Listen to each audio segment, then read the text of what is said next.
Lately, I've been reflecting on the concept of relationships.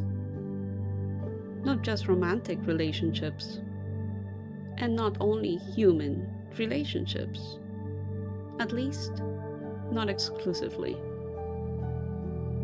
I'm intrigued by the idea of relationship itself.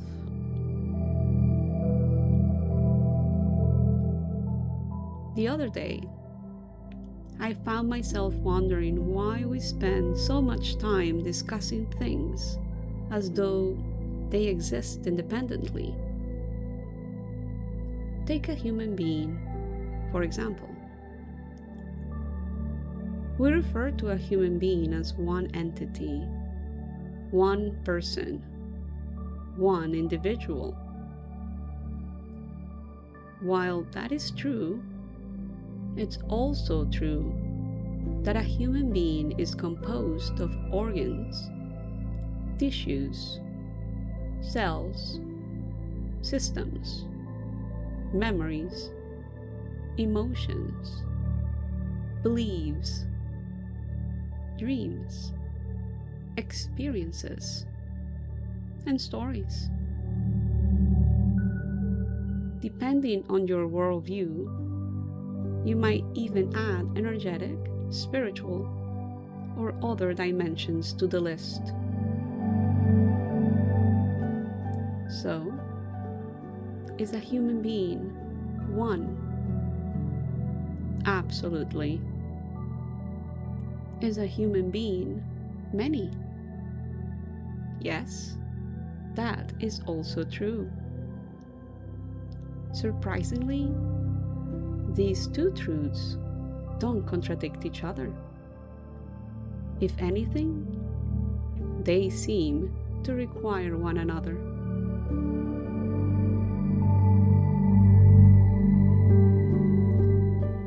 Even within ourselves, there is a relationship at play.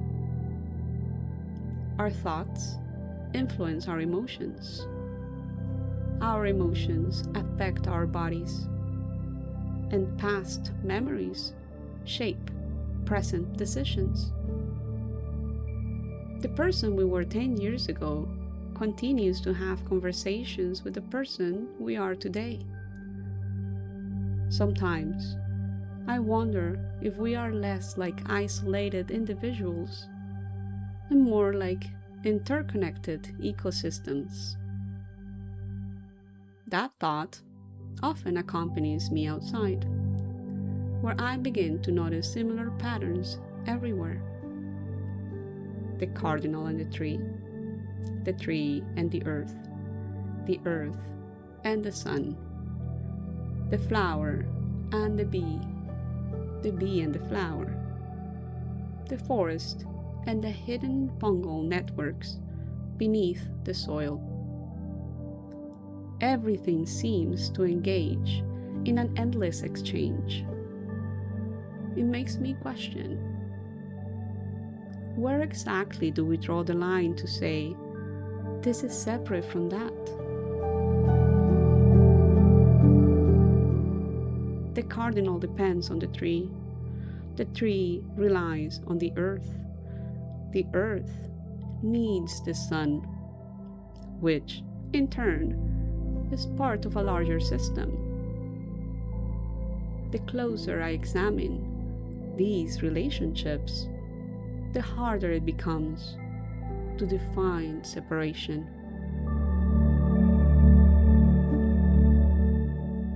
I want to clarify. I'm not trying to make a definite argument. I acknowledge that people can look at the same mystery and have different experiences.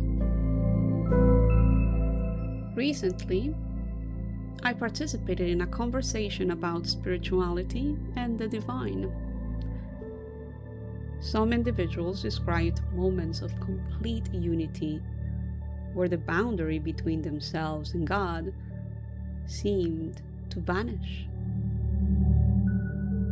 Others spoke of standing before God, relating to God, and conversing with God as something distinct from themselves.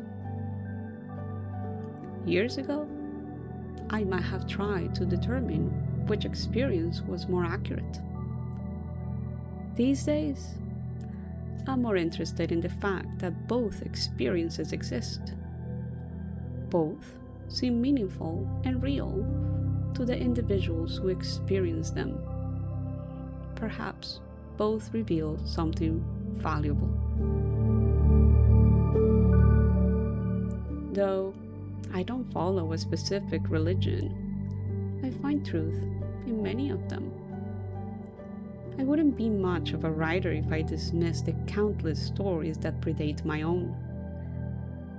As a child, I was captivated by the mystery of the Trinity, not because I understood it, but because I didn't.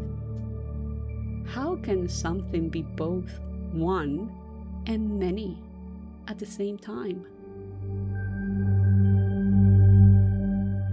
The older I get, the more I realize that life appears perfectly comfortable with that question. A forest is one entity, yet it is also many things. A family is a single unit, yet it encompasses many aspects.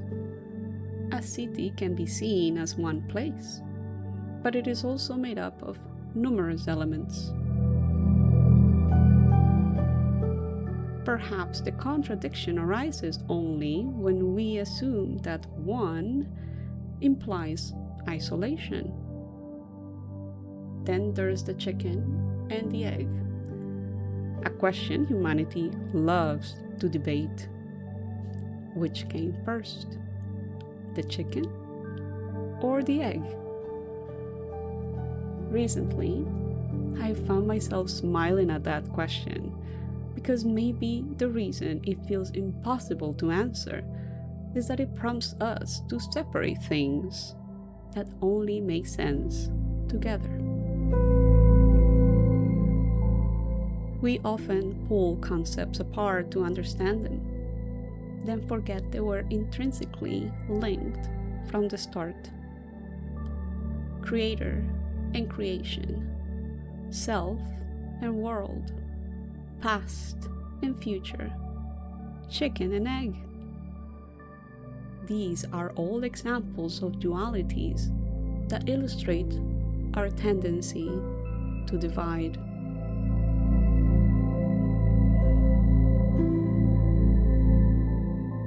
I don't have a grand conclusion to offer, and I'm not sure life is asking for one. The more I pay attention, however, the more I keep encountering the same pattern. It appears in nature, in stories, in grief, in creativity, in friendship, in spirituality, and in memory. It shows up in the exchanges between people, but also in the quieter relationships that often go unnoticed. Between a tree and the soil that nourishes it. Between a memory and the person it continues shaping. Between a question and the years it spends waiting for an answer.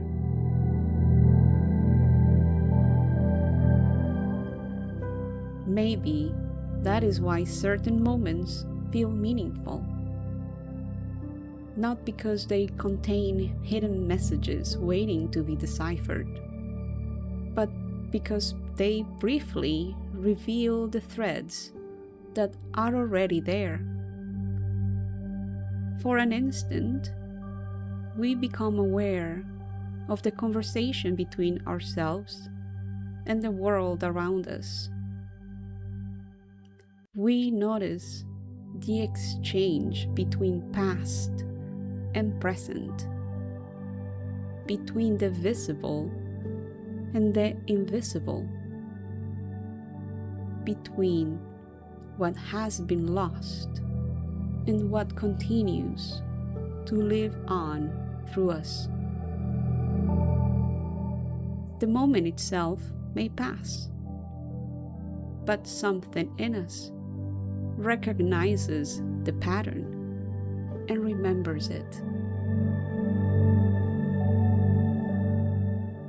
The more I look, the less existence resembles a collection of separate things occupying the same space.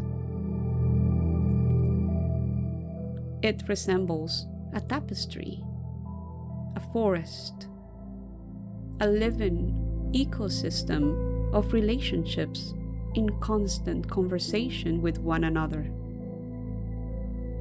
Every life touches other lives. Every story emerges from older stories. Every creation enters into dialogue with what came before it and influences what comes after.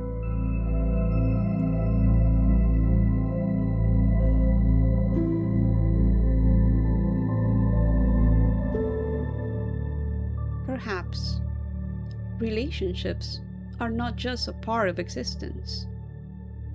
They may actually be the essence of what existence is. Everything around us, forests and stars, memories and dreams, creators and their creations, joys and sorrows, are not isolated events that occasionally intersect. Instead, they are all expressions of an ongoing conversation that has been unfolding for much longer than any of us have been alive to witness. And every now and then, if we're paying attention, we get to overhear a small part of it.